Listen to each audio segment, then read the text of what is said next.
Y'all can put that in y'all's book. I told you and I told you.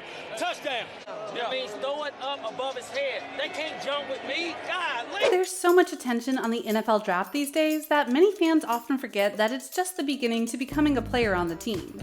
Those players who get drafted face unbelievable pressure, as they try to prove they have what it takes to make it in the National Football League. That being said, those first-round picks are expected to play like key starting players. That's why we're breaking down the 10 greatest rookie seasons in NFL history. Number 10, Ronnie Lott. Lott was drafted 8th overall to play as a cornerback for the San Francisco 49ers in 1981. He was quickly considered the most important defensive player for the San Francisco 49ers during their dynasty in the 1980s. In fact, Ronnie Lott finished second in Defensive Rookie of the Year voting in 1981, losing out to Lawrence Taylor. Lott intercepted several passes, returning 3 for scores. He collected 89 tackles and led the 49ers to a Super Bowl victory over the Cincinnati Bengals. Number 9, Billy Grohmann. The most dominant rookie season by a wide receiver in NFL history came in 1960 by undrafted free agent Billy Grohmann.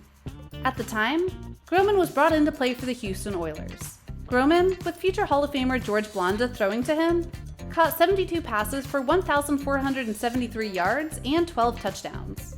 He led the NFL in receiving yards, yards per catch, longest touchdown, and yards per game. Grohmann would catch just 102 more passes throughout the rest of his career, although he was almost equally as dominant in 1961, his second season.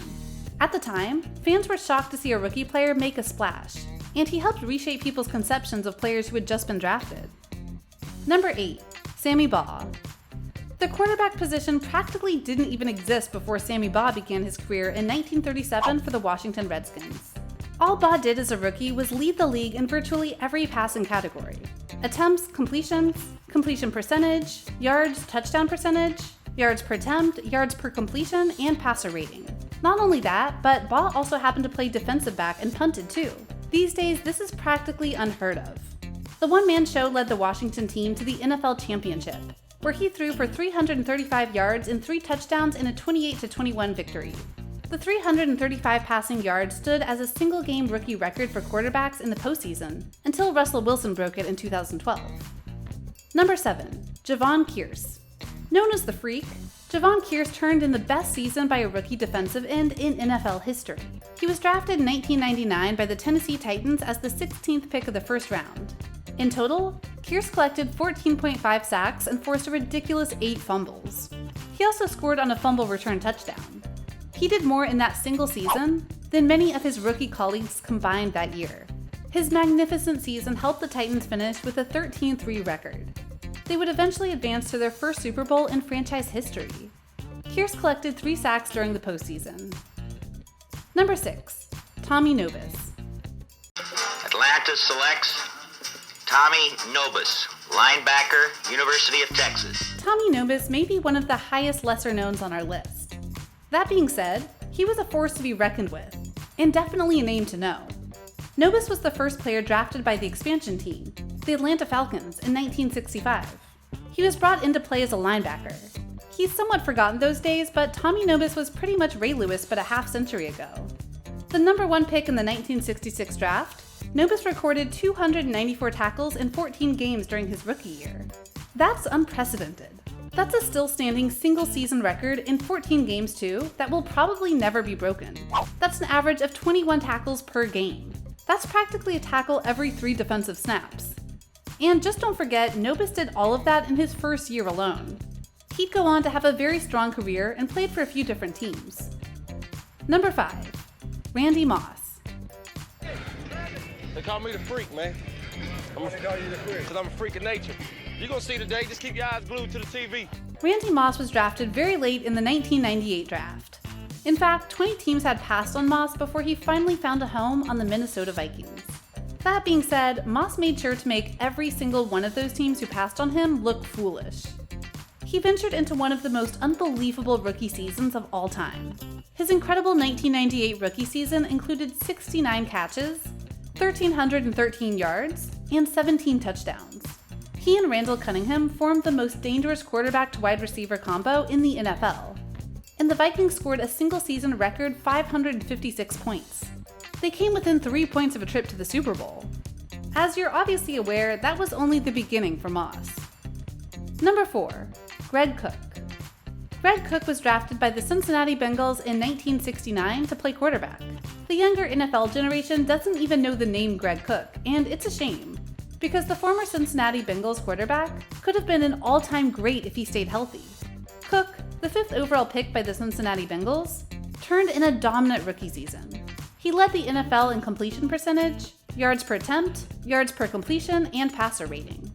His yards per attempt and yards per completion percentage are still records among rookie quarterbacks. But Cook suffered an undiagnosed torn rotator cuff early in his first season. He also suffered a partially detached biceps muscle. He missed the next 3 seasons, briefly returned in 1973, and retired at the age of 27. Number 3. Lawrence Taylor, OLB, New York Giants, 1981. Hey baby, let's go out there like a bunch of crazy dogs, have some fun! Lawrence Taylor was drafted by the New York Giants to play as an outside linebacker. At the time, rumors quickly spread of Taylor's athletic ability. Perhaps no player in NFL history has been more feared before he ever played a game. Drafted 2nd overall by the New York Giants in 1981, Lawrence Taylor terrorized quarterbacks throughout the season, collecting 9.5 sacks. He's the only player to ever win Defensive Rookie of the Year and Defensive Player of the Year honors in the same season. That's a big reason why he ranks so high on this list. The Giants won 5 more games than the previous season, and even when they were eliminated in the postseason, it took the San Francisco 49ers using their best offensive linemen to block Taylor throughout the game. Not only that, he still finished with a sack and 3 tackles. Number 2. Night Train Lane, CB, Los Angeles Rams, 1952. Richard Lane, otherwise commonly referred to as Night Train Lane, walked into the front office of the Los Angeles Rams and asked for a tryout. This was back in 1952. The 25-year-old originally tried out as a wide receiver. After all, he had caught 18 touchdowns during his 1 year at junior college. That being said, he was switched to defensive back because the Rams had a pair of Hall of Fame receivers on the squad. All he did during his rookie season was set a still-standing record with 14 interceptions, made more incredible because he achieved the feat in just 12 games. He returned the picks for 298 yards and 2 touchdowns. He also became famous for his unique style of tackling, known across the NFL as the Night Train Lane necktie. While he didn't get as much playing time as some others in his rookie season, the mark he made during that time proves how powerful he was even as a rookie. Number 1. Gale Sayers, RB, Chicago Bears, 1965. The greatest rookie season in NFL history belongs to Gale Sayers of the Chicago Bears. Sayers was drafted by the Chicago Bears back in 1965. He was drafted in the 1st round, 4th overall. He was also drafted by the Kansas City Chiefs, but after discussing things with his wife, he decided to play with the Bears. The choice would help him cement his fate in football history, of course. Right out of the gate, Gale began an unbelievable rookie season. He did it all in one single year. He rushed for 867 yards and 12 touchdowns on 5.2 yards per carry. He caught 29 passes for 507 yards and 6 scores. He returned 16 punts for 14.9 yards per return, including a touchdown.